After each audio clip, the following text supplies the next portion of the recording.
Hello students, कैसे हैं आप सब। आज हम स्टडी करेंगे सेम्पीटर का विकास का सिद्धांत यानी कि डेवलपमेंट थ्योरी ऑफ ग्रोथ। सबसे पहले है इसके इंट्रोडक्शन। सेम्पीटर ने ग्रोथ की थ्योरी 1911 में सबसे पहले अपनी बुक लिखी थी, the theory of economic development. इसमें इशू किया था 1934 में। ये बुक सेम्पीटर ने जर्मन के बाद इंग्लिश लैंग्वेज में पब्लिश की थी।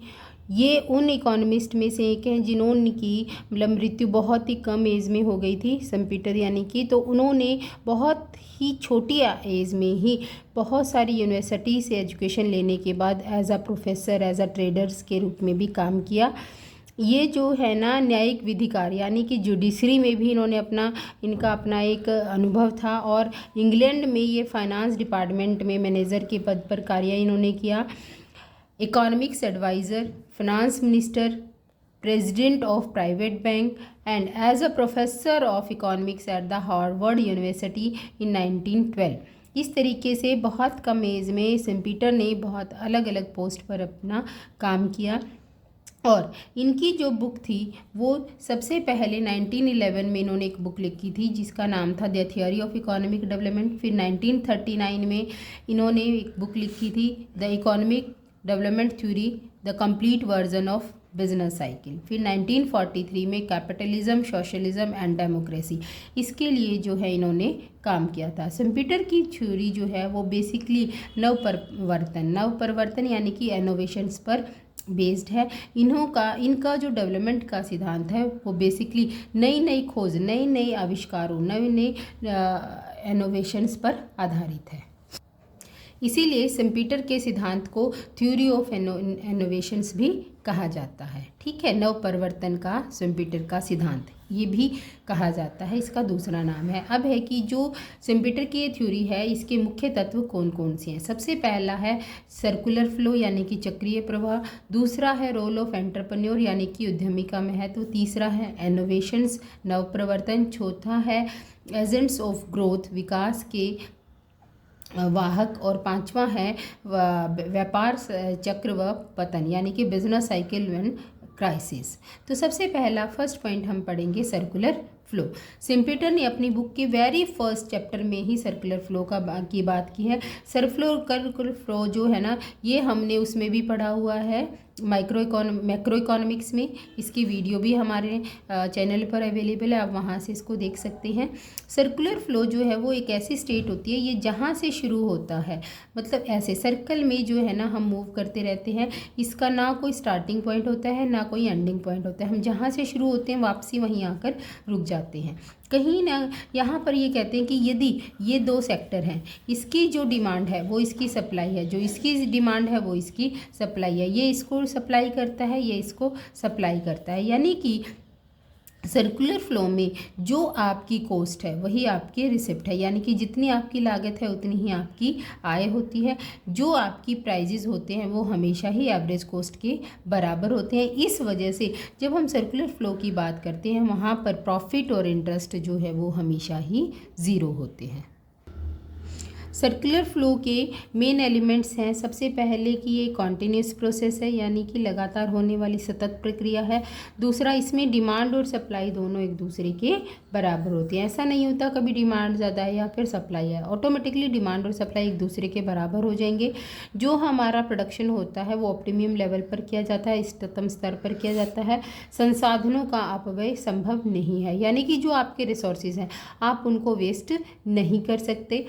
सभी फर्मों की कार्यप्रणाली प्रतियोगिता व संतुलन के अंतर्गत आती है। जितनी भी फर्म्स की वर्किंग है वो कंपटीशन में है और वहाँ पर कहीं ना कहीं इक्विलिब्रियम की बात की जाती है।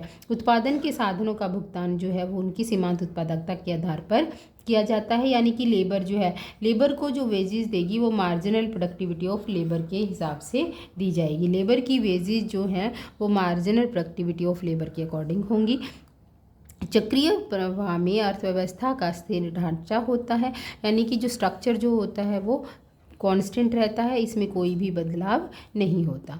अब यदि आप इकोनॉमी में चेंजेस चाहते हैं तो चेंजेस के लिए इनोवेशंस यानी कि नव प्रवर्तन का होना ज़रूरी है।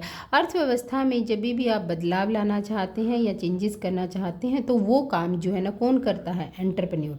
एक उद्यमी जो बिजनेसमैन जो होता है ना वही नई नई चीज़ें जो है मार्केट में लॉन्च करता है। इसीलिए इनोवेशंस का काम, बदलाव लाने का काम जो है वो उद्यमी का होता है।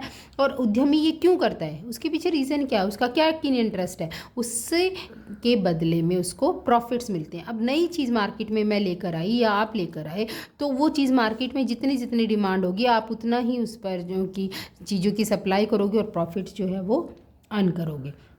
तो डेवलपमेंट से अभी मतलब क्या है कि इकोनॉमिक सिस्टम में होने वाला चेंज। यदि हम सर्कुलर फ्लो की बात करते हैं तो सर्कुलर फ्लो जो एक पार्ट है लेकिन उसमें मतलब कोई भी चेंज नहीं होता, इसलिए डेवलपमेंट नहीं होती। यदि आप डेवलपमेंट चाहते हैं तो उसके लिए इनोवेशंस का होना ज़रूरी है। जब जब बदलाव होते हैं, जब जब नई नई इनोवेशंस होंगी तब तक जो है आपका सर्कुलर फ्लो उसमें चेंजेस आएंगे, वो गड़बड़ा जाएगा, वो डिस्टर्ब हो जाएगा। और जैसे ही वो डिस्टर्ब होगा वैसे ही आपका डेवलपमेंट का पाथ जो है वो स्टार्ट हो जाता है। अब नव परिवर्तन हो रहा है, इनोवेशंस हो रही हैं या नहीं, इसके लिए हम क्या करेंगे, मतलब हमें कैसे पता चलेगा? तो सबसे पहले कुछ ऐसी चीज़ें जो मार्केट में आएंगी वो पहले कभी भी नहीं थी, कंज्यूमर ने उनको पहले देखा ही नहीं हुआ था। वो एक नई चीज़ मार्केट में आती है, जैसे कि मोबाइल फ़ोन जब स्टार्टिंग में आए तो बहुत सारे लोगों को पता ही नहीं था कि मोबाइल फ़ोन भी चीज़ होती है कोई। उन्होंने बड़े ध्यान से उस चीज़ को देखा, अरे अच्छा ऐसा भी हो सकता है, हम फ़ोन को अपने साथ भी लेकर जा सकते हैं। वो क्या थी? वो इनोवेशंस थी। अब जैसे कुछ भी नई चीज़ आज की डेट में हम क्या देखते हैं कि मतलब वॉल स्क्रीन पर जो है ना आप अपना मोबाइल चला सकते हो प्रोजेक्टर के थ्रू, तो वो भी क्या है? वो एक नई तकनीक है। अब आज हमें जो इस चीज़ के बारे में यदि आपका कोई फ्रेंड या कोई जानकार कहता है कि ये देख मेरा मोबाइल जो है ना इसको प्रोजेक्टर के थ्रू जो है ना मैं अपने कहीं पर भी किसी भी वॉल पर उसको रन कर सकता हूँ या वहाँ पे टच स्क्रीन की तरह उसको यूज़ कर सकता हूँ, तो वो आपके लिए क्या होगा? नया। वो नई चीज़ जो आप देखेंगे दैट इज़ द इनोवेशन। उत्पादन के नए नए तरीके खोजे जाएंगे, मतलब प्रोडक्शन की नई नई टेक्निक्स को फॉलो किया जाएगा, उनको मार्केट नई डेवलप की जाएंगी, रिसोर्सेज रॉ मटेरियल के रिसोर्सेज जो है ना उनको खोजा जाएगा। पहले मोनोपोली आएगा, फिर ट्रस्ट बनेंगी, फिर कार्टेल्स बनेंगे और इस तरीके से एक नई चीज़ जो है वो लोगों के बीच में कॉमन हो जाती है। उसके बाद फोर्थ पॉइंट है डेवलपमेंट एजेंट कि विकास के वाहक तत्व जो हैं वो कौन कौन से। देखिए शुम्पीटर के अकॉर्डिंग विकास के मुख्य दो तत्व हैं, एक वो जिसने आविष्कार किया, दूसरा वो जिसने उस आविष्कार को मार्केट में लॉन्च किया, यानी कि एक आविष्कारक और एक उद्यमी, innovator and the entrepreneur. Schumpeter कहता है कि जो एंटरप्रेन्योर है यानी कि जो पूंजीपति है वो जो है पैसा लगाता है, फिर उसको खोज प्रयोग कैसे करना है, उसका फ्यूचर कैसे डिसाइड करना है, मतलब हमें लगता है कि ये चीज़ आगे इसका फ्यूचर है या नहीं है, किसका प्रोडक्शन करना है, कितना करना है, किन परिस्थितियों में करना है, ये सारे काम जो है वो एंटरप्रेन्योर करता है। उद्यमी, पूंजीपति ने पैसा लगा दिया, फिर उद्यमी जो है ना उस पैसे को किस तरीके से बेटर तरीके से यूटिलाइज करना है, कैसे इकोनॉमी को डेवलपमेंट की तरफ लेकर जाना है, ये प्रोडक्ट पॉपुलर होगा या नहीं होगा, पीपल इसको पसंद करेंगे या नहीं करेंगे, ये सारी चीज़ों का डिसीज़न लेने के बाद ही प्रोडक्शन करता है, अदरवाइज नहीं करता। इसीलिए उद्यमी का रोल जो है वो बढ़ जाता है। अब उद्यमी का रोल कैसे बढ़ता है? जैसे वो आविष्कार की संभावनाओं का ज्ञान रखता है, यानी कि वो देखता है कि जो ये नई चीज़ है इसकी पॉसिबिलिटी कितनी है मार्केट में, ठीक है ना। नई चीज़ों का प्रवेश जो है उसके कारण मतलब कोई हमारी साइकोलॉजी पर परिवर्तन तो नहीं आएगा। जैसे अभी पबजी है, पबजी भी क्या थी? एक नया आविष्कार था, एक नई गेम थी, लेकिन उससे ह्यूमन साइकोलॉजी पर बहुत बुरा प्रभाव पड़ा। फाइनली इतना मतलब इफेक्ट हुआ कि गवर्नमेंट को वो बैन करनी पड़ी एक बार के लिए, फिर दोबारा से वो नए लेटेस्ट वर्जन के साथ अब ठीक है, लेकिन एक मेंटेलिटी लोगों की सेट होगी कि पबजी जो है ना वो सही नहीं है। तो इस तरीके से मतलब बहुत सारे ऐसे प्रोडक्ट्स होते हैं जिसका हम ये देखते हैं कि मतलब ह्यूमन साइकोलॉजी पर उसका क्या इफेक्ट पड़ेगा, हमारा सोशल लेवल जो है ना उससे अप जाएगा या डाउन जाएगा, ये सारे काम उद्यमी देखता है। फिर वो नए संसाधनों पर पैसा लगाता है, नए रिसोर्सेज पर भी पैसा लगाता है, ठीक है ना। वो जो है ना बैंक को प्रमोट करता है, बैंक से पैसा उधार लेता है, और सबसे बड़ी बात है वो रिस्क उठाता है, ठीक है ना। रिस्क उठाता है और उसको उसकी साइकोलॉजी कहती है कि ये प्रोडक्ट मार्केट में चल जाएगा। अब लेकिन हर बार जो है ना एक पर्सन के आइडियाज़, एक पर्सन के व्यूज़ जो है ना वो एग्जैक्ट नहीं होते। कई बार सक्सेस होती है तो कई बार फेलियर्स भी होते हैं, तो इसीलिए वहाँ पर उसका रिस्क जो है ना बढ़ जाता है। यदि उसका एनालिसिस गलत हो गया और मार्केट में वो चीज़ की डिमांड नहीं हुई तो वहाँ पर उद्यमी का जितना भी पैसा है, जितने भी उसके एफर्ट्स हैं वो सारे ख़त्म हो जाते हैं। इसलिए रिस्क उठाने का काम भी जो है ना वो कौन करता है? एंटरप्रेन्योर करता है। ठीक है, फिर जो है वो लोगों की यूटिलिटी को सेटिस्फाई करने के लिए, जो कस्टमर हैं, जो उपभोक्ता हैं, उनकी यूटिलिटी को सेटिस्फाई करने के लिए एक कंड्यूसिव सा एनवायरनमेंट क्रिएट करता है। वो बताता है बार बार कि ये चीज़ बहुत अच्छी है, आप इसको यूज़ करके देखो, आपको डेफिनेटली अच्छा लगेगा। ऐसे करके जो है ना वो मतलब उसकी फुल मार्केटिंग करता है। तो उद्यमी जो है ना बार बार उसको यदि ग्रो करना है, उसको पैसा कमाना है, तो बार बार नई नई चीज़ों का उसको इस तरीके से आविष्कार करना पड़ेगा। नहीं तो जो कम्पिटिटिव फोर्सेस हैं, यानी कि वो नहीं करेगा तो दूसरा कोई करेगा, दूसरा नई चीज़ ले आएगा तो वो क्या हो जाएगा? उसका प्रोडक्ट मार्केट में पिट जाएगा और धीरे धीरे जो है ना वो बाहर निकल जाएगा। अब जैसे इन्वर्टर्स आए, जब पहले इन्वर्टर नहीं थे तो हम जो है ना घरों में छोटे छोटे घरों के लिए जनरेटर्स आते थे, हम उनका यूज़ करते थे। अब वो जनरेटर बनाने वाली कंपनी ने यदि इन्वर्टर बनाने वाली कंपनी के साथ टाई अप नहीं किया या उसने अपने इन्वर्टर्स बनाना स्टार्ट नहीं किया तो वो कंपनी क्या होगी? बंद हो गई होगी। क्योंकि अब कोई भी जो है ना वो छोटे छोटे जनरेटर्स नहीं खरीदता, क्योंकि उनकी जगह किसने ले ली? नई इनोवेशन। नई इनोवेशन क्या है? इन्वर्टर है। तो इस तरीके से यदि आप नई इनोवेशंस के साथ मूव नहीं करते तो जो आपके कंपटीटर हैं वो आपको बाज़ार से बाहर फेंक देंगे, यानी कि आपकी फर्म बंद हो जाएगी। ठीक है, तो उद्यमी को दो चीज़ों के साथ अपडेट रहने की सबसे ज़्यादा ज़रूरत होती है। एक होती है नए नए प्रोडक्ट्स को उत्पन्न करना, फैक्टर्स के नए कम्बिनेशन को ढालना और टेक्नोलॉजी के साथ अपने आप को अपडेट रखना। दूसरा है कि आविष्कार करने के लिए उद्यमी जो है ना वो उत्पादन के साधनों और सेवाओं की उसको ज़रूरत पड़ती है। मतलब आपको फैक्टर्स ऑफ प्रोडक्शन भी चाहिए, सर्विसेज भी चाहिए। उसके लिए आपके पास पैसा और कैपिटल, क्रेडिट, मतलब बैंक आपको पैसा देने के लिए तैयार हो, आपका गुडविल इतनी अच्छी होनी चाहिए, ये आपके पास खुद के पास अपना इतना कैपेबिलिटी होनी चाहिए, कैपिटल एक्यूमुलेशन आपका इतना हाई होना चाहिए कि आपको किसी बैंक से पैसा लेने की ज़रूरत ही ना पड़े। इसलिए कंप्यूटर कहता है कि ऐसी वैसी कोई दिक्कत नहीं है। यदि आप उद्यमी हैं और यदि आप मतलब नई नई खोज कर सकते हैं, उनका प्रयोग कर सकते हैं और क्रेडिट बैंक से पैसा लेकर आप उस आविष्कार को आगे बढ़ा सकते हैं, तो डेफिनेटली जो है ना डेवलपमेंट होगी, नया निवेश आएगा और निवेश के कारण जो है ना व्यापार चक्र बढ़ेगा। ठीक है, तो अब वो बात करता है लास्ट में कि बिजनेस साइकिल और क्राइसिस जो है ना वो कैसे आते हैं। देखिए, बिजनेस साइकिल्स क्या आते हैं? जो इकोनॉमी में अप्स एंड डाउन्स आते हैं, इनको बिजनेस साइकिल कहते हैं। तो कहीं पर ये बिजनेस साइकिल्स जो है ना आपके ब्रेक हो जाती हैं तो वहाँ पर उसको क्राइसिस कहा जाता है, यानी कि संकट का समय। संकट वो का समय जो है ना बेसिकली वो आर्थिक घटनाओं से जुड़ा होता है। या वो घटनाएं चाहे आप उसकी व्याख्या कर सकते हैं चाहे नहीं कर सकते। सेव होगी। Working of business cycle. अब बिजनेस साइकिल की वर्किंग जो है हम उसको कैसे करेंगे? ठीक है, देखो बिजनेस साइकिल्स में जो है ना आपकी इकोनॉमी में अप्स डाउन्स आते हैं, मंदी आती है, तेज़ी आती है, सुस्ती आती है। ये चीज़ें कैसे आती हैं, मतलब किस तरीके से आपकी जो है इकोनॉमी में ये जो है ये तेज़ी है, तेज़ी से सुस्ती कैसे आई, सुस्ती से फिर मंदी कैसे आई और कैसे इस साइकिल का क्राइसिस हुआ, कैसे पतन हुआ। तो उद्यमी जो है ना सबसे पहले कहीं ना कहीं किसी ना किसी धनराशि का, यानी कि कोई ना कोई नई इनोवेशन में पैसा लगाता है, इन्वेस्ट करता है, जो वो बैंक से लेता है।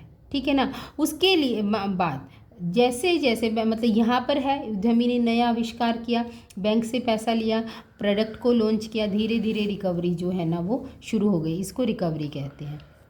ठीक है ना, अब क्योंकि हमें पता है हर चीज़ का इक्वल एंड अपोजिट रिएक्शन होता है। ठीक है ना, नेचुरल परिस्थितियों में उतार चढ़ाव आते ही रहते हैं। अब धीरे धीरे क्या हुआ, एक रिकवरी आई, एकदम से तेज़ी आ गई। ठीक है ना। तेज़ी आने के बाद क्या होगा, जब दूसरे को लगा, जैसे आपने एक नया आविष्कार किया, आपका दोस्त क्या सोचता है, अरे ये तो बड़े पैसे कूट रहा है, ज़रूर है कि इसने कुछ नया, जो ये नया बना रहा है, क्यों ना मैं भी ऐसा ही कुछ ट्राई करूँ। अब उसने भी एक नई चीज़ बना दी जो आपकी बिल्कुल प्रोडक्ट के जैसी है। वहाँ पर अब कुछ कस्टमर जो आपको प्रोडक्ट को ख़रीदते थे, वो आपकी प्रोडक्ट को ना खरीद कर आपके दोस्त को प्रोडक्ट को ख़रीदना शुरू कर देंगे।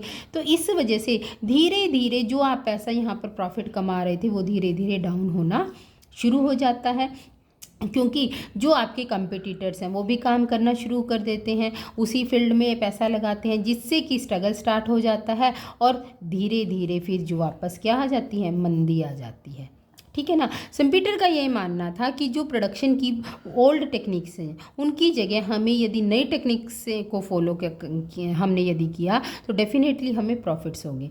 और जैसे जैसे नई इंडस्ट्रीज़ लगेंगी, आउटपुट बढ़ेगा, वैसे वैसे नए प्रोडक्ट मार्केट में आते चले जाते हैं, कंज्यूमर उनकी तरफ अट्रैक्ट होता है, पैसा खर्च करता है, पुरानी फर्म उत्पादन कम कर देती हैं या फिर बंद हो जाती हैं और नई फर्म्स जो है ना वो आना शुरू कर देती हैं। और इस तरीके से एक साइकिल का क्राइसिस होकर फिर नया साइकिल जो है वो अराइज होता है। यहाँ पर इसमें डायग्राम में यही दिखाया गया है कि यदि ये आपका समय पीरियड है और ये आपका आउटपुट है, यदि आप सपोज कीजिए स्टार्टिंग में यहाँ से आरंभ करते हैं, अब आपने नई इनोवेशन की, नई इनोवेशन से आपकी प्रोडक्ट की मार्केट में डिमांड बढ़ती जा रही है, डिमांड बढ़ने के कारण आप जो है ना इस पीक पॉइंट पर आ जाते हैं। आप इस पी पॉइंट पर आ गए। पी पॉइंट पर आने के लिए सपोज कीजिए आपको OT समय लगा, ठीक है ना। यहाँ तक तो आपका आउटपुट बढ़ता है, लेकिन यहाँ तक जैसे ही आपका नव परिवर्तन का समय ख़त्म हो जाता है, यानी कि आपके कंपटीटर आपके साथ compete करने के लिए आ जाते हैं, एक स्ट्रगल शुरू हो जाता है, कंपटीशन शुरू हो जाता है, तो धीरे धीरे जो है ना आपका जो यहाँ पर पी था, पी से वैल्यू डाउन आनी शुरू हो जाती है। तो यहाँ पर यही कहा जाता है कि जब टी आ जाता है तब आपका संतुलन बिंदु जो है ना, मतलब वाई से आपका ऊंचा, और टी जो है ना, टी से ऊंचा क्या है, पी है। पी सबसे हाईएस्ट है, यानी कि ये आपका पीक पॉइंट है। अब वो कहता है कि कैसे हम नई वेव से अगली वेव की तरफ मूव करते हैं। देखिए ये आपकी क्या है, एक इक्विलिब्रियम की लाइन है। स्टार्टिंग में जब तक आपने इनोवेशंस नहीं किए थे, आप इस प्राइमरी वेव पर थे, आप इस लाइन पर थे, ठीक है ना। आपने पैसा लिया, बैंक से क्रेडिट लिया, एक नई चीज़ मार्केट में लॉन्च की। नई चीज़ जैसे ही आपने मार्केट में लॉन्च की, आप इसके अकॉर्डिंग जो है ना यहाँ पर अपने पीक पर पहुँच गए, ठीक है ना।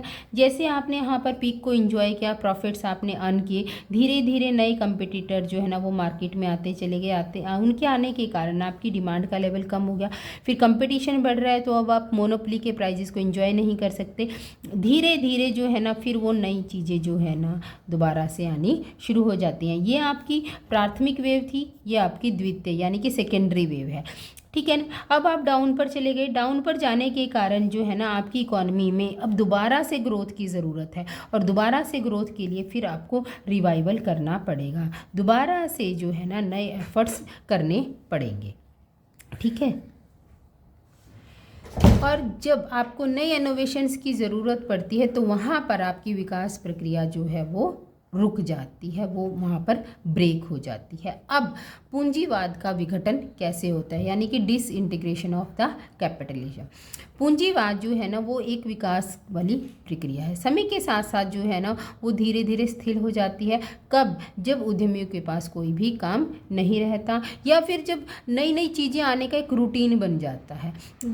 रोज़ के हिसाब से नई चीज़ें अब जैसे मार्केट में लॉन्च हो रही है तो हम क्या कहते हैं, किस किस को खरीदें, छोड़ो जो है ठीक है, तो वहाँ पर प्रॉफिट्स कम हो जाते हैं और पूंजीवाद का पतन होना शुरू हो जाता है।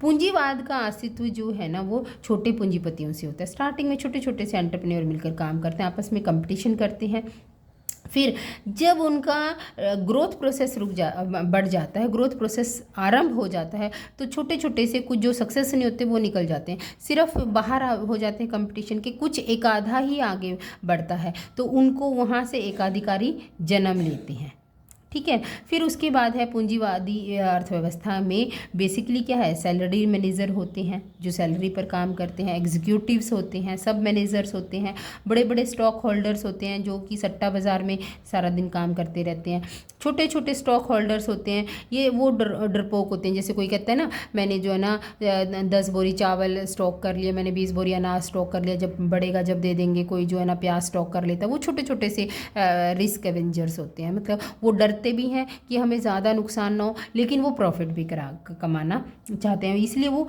बहुत छोटा सा इन्वेस्टमेंट करते हैं, 1 लाख 2 लाख 3 लाख तक का, इससे ज़्यादा बड़ा इन्वेस्टमेंट वो नहीं करते। ठीक है। और इस तरीके से धीरे धीरे जब ये प्रोसेस चलता रहता है तो कैपिटलिज्म से सोशलिज्म आ जाता है। यही शुम्पीटर का मानना था। इसकी आलोचनाएं क्या है कि यहाँ पर जो इनोवेशन है उसको बहुत ज़्यादा इम्पोर्टेंस दी गई है, जो हमारी रियल सेविंग्स है उसको निगलेक्ट किया गया है। जो अंडर डेवलप्ड इकोनॉमीज़ पर ये थ्योरी अप्लाई नहीं होती, क्योंकि अंडर डेवलप्ड इकोनॉमीज़ में लोगों के पास पैसा नहीं होता। जब वो पैसा नहीं होता तो उनकी इनोवेशंस की कोई वैल्यू नहीं होती। इसको पूरे अच्छे से पढ़िए, अपने कमेंट बॉक्स में मुझे ज़रूर भेजिएगा। Have a nice day.